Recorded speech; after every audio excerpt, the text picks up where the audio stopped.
Hey guys, welcome back. My name's Cameron. Welcome back to Trainer to Collector. Today, just wanted to give you guys my thoughts about Collecticon. I went to my very first Collecticon on Saturday, this past Saturday, and kind of just wanted to share some pickups and kind of some of my thoughts about going to a Collecticon. Like I said, first time going to a Collecticon. Obviously, I don't know if a lot of people I think have been to Collecticon. If you haven't, it's a very large show that they do all over the country. Like I said, they had one in Charlotte, so I was able to travel over to Charlotte to go take a look at it, and it was a lot. There's quite a lot to look at. I guess the best way to kind of explain it is it's just a massive convention of just collectibles.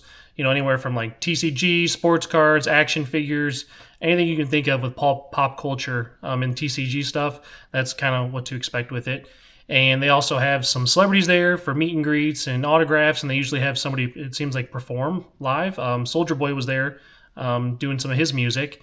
So, like I said, it's kind of just one jam-packed event of everything you can kind of think of there. And like I said, it was my first one. I enjoyed it. I thought it was really cool. I was able to get parking really close by, so it wasn't very hard for me to get access to the building. Long lines. Got there a little bit after they opened. They were open at 10. I think I got there a little bit before 11. And the line was quite long, so it took a little while to get in, but once I got in there, the building was massive, plenty of room. So once you kind of got down the escalator and kind of got to the actual floor, there was quite a lot of vendors. I think they were promoting anywhere from like 900 plus vendors or 900 plus tables. So, you know, obviously a lot of the vendors have multiple different tables. So it wasn't like one vendor just had one. There were some people with just one or two tables, and there were some that had, 10 plus, it seemed like. So there's a lot of people buying, quite a lot of people buying, sell, trading, everything you can kind of think of. I think there's vendors probably that come from all over the country to go to these events. These Collecticons, they're, like I said, these are kind of where you see a lot of the big deals, a lot of the stuff you'd never see at smaller shows. Caught a lot of big YouTubers also come to some of these shows. Some of the guys that I watch, their content, they were there, got to meet a few of them. And like I said, it's just an all jam-packed event of just everything you can think of when it comes to cards, collectibles, and everything else. So obviously, I kind of primarily collect Pokemon and sports cards. Like I said, not a ton of sports cards, mostly the TCG stuff. So obviously my main goal was to chase after Pokemon cards. Main goal was to kind of go after a lot of Sun and Moon cards.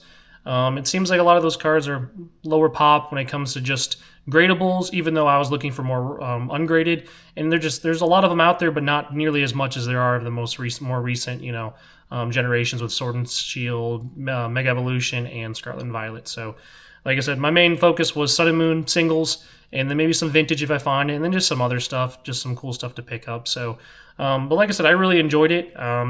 Like I said, I was able to get some good pickups, was able to grab some packs. Over on my Instagram this week, I'm going to be doing videos, was able to pick up a Cosmic Eclipse pack, most expensive pack I've ever been able to get or want to rip. So I'll be putting that video out this week on my Instagram. And then had the chance to get some Paradox Rift. Took me a while to find some. Went to quite a few different vendors and nobody had it, and I was able to finally find some. And I'll be ripping some packs over my Instagram as well on that, and actually pulled a pretty cool hit out of that. So definitely go check that out. Like I said, my main focus was kind of the Sun and Moon singles, and then some sealed. Wasn't really sure where I wanted to go with it. Been looking for Brilliant Stars, Pokemon Center ETBs. Just wasn't sure if that's where I wanted to allocate my money that I was bringing with me to the show. And then obviously some other sets was like Destined Rivals. It's been dropping quite a bit with the ETBs and the booster boxes. So that was something else I was looking forward to, seeing if I could maybe get some good deals on those and kind of going from there. But kind of my main strategy when to go to, bigger shows, even though I've only been to maybe one or two shows with more than like 200-300 tables, I think twice. It's kind of just to look around. And I think that's kind of my main goal at any show is kind of to do a walkthrough, kind of see what's in the show, kind of see if I can find some of the items that I'm looking for very quickly, just to go ahead and get those knocked out of the way to kind of focus on some other things. So I did a few different laps before I really started to buy anything, kind of just trying to see what type of stuff was out there before I did anything. And like I said, I'll kind of just show you some of the pickups that I was able to get over this time. I've been looking for trying to get the full set of the prismatic stamp cards. So I was able to get the Leafeon and the Vaporeon. Hopefully you guys can see that. Two cards I've been looking for. So now I have 5 of the, I believe there's 8 to 10 in total evolutions with the prismatic stamp on it. So that's, like I said, a handful more I'm going to be looking for there, and was able to get those. And obviously there's going to be quite a few more that I'm looking for, but that's kind of where I wanted to start with. Just trying to kind of collect all those. I think they're pretty good value. Most of them are under, I think the Umbreon's the only one over 20. Most of them are 15 and less. So, and I like to keep them sealed if I can. The Vaporeon is, but the Leafeon's not. So, but like I said, those are kind of some of the cards I was looking for. And then another card, I was able to do a trade. I sold some of my vending inventory and was able to pick this Flygon up. This one's a pretty sick one. Big Flygon fan. Probably one of my top 10 Pokemon that I've, like of all time. So another cool hit I was able to grab with a decent sized deal of trading away some of my singles for my vending, just to kind of move into maybe that and some cash. And then the main chase that I was looking for was this Blaziken Full Art. I've been looking for this card for quite a bit. Was able to pull the Sceptile up. Actually, last weekend was able to grab that from a local show. So took me most of the time to find that Blaziken. I walked the show maybe 4 or 5 times before I finally found it, kind of my last pass through, and I was like, okay, sweet. Finally got that. That was one of the last deals I was able to do just because I was so happy to do that. Paid a little bit strong on it. At the end of the day, it's a PC card. It's a card I really enjoy and really like, so I have no issues, spending a little bit extra to be able to get it. So, like I said, that'll go in the PC binder with those other cards. But yeah, like I said, not tons of singles. Only really got the 4. Was able to buy some cool merch as well.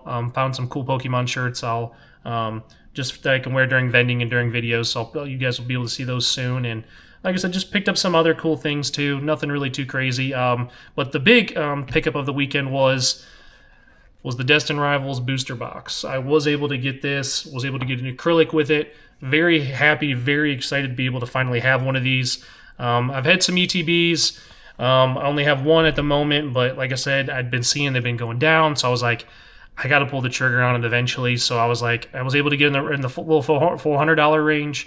So I figured, I'm like, it's the best time to get it. They're dropping. They were over, I think they were in the mid 6s at one point. So I'm like, for $400 for a really good set. I enjoy ripping the set, and like I said, I'll keep that sealed for as long as I can keep that one sealed, because I think that one's going to be a really good investment long term when it comes to that. But like I said, nothing too crazy. Wasn't really trying to buy a lot of sealed. Didn't really have the room. Just had a backpack. So like I said, I was able to grab that and a handful of singles, and like I said, move off some stuff that I brought with me. But yeah, really enjoyed Collecticon. Definitely would like to go again. Definitely the type of show you want to bring, a good bit of cards to either move or trade, and probably bring a good bit of cash to be able to kind of work within kind of what you're looking for, and kind of have a game plan. So like I said, that was kind of my thing, was like, if I'm going to do it, the booster box was one of my main things I wanted to get. If I was able to find one at a good price, and that, like I said, that Blaziken, and then some other PC cards and some other good investable cards like the Prismatic Stamp one. So that was kind of my game plan. With going to these shows, I think it's a really good idea to kind of have an idea of what you're going to be looking for and what you're going to allocate your money towards, because it's very easy to go to that first few tables and just spend all your money because there's so much there, and it's very easy to get overwhelmed with that. So like I said, when you're doing it, like I said, have a good budget. Make sure you have an idea of what you're looking for, because you're going to find stuff there you're never going to probably see anywhere else, just because of the large scope of how big that show is. Like I said, you have people from all over the country coming in there doing large deals, especially if you're looking for slabs or high-end slabs or even high-end sealed.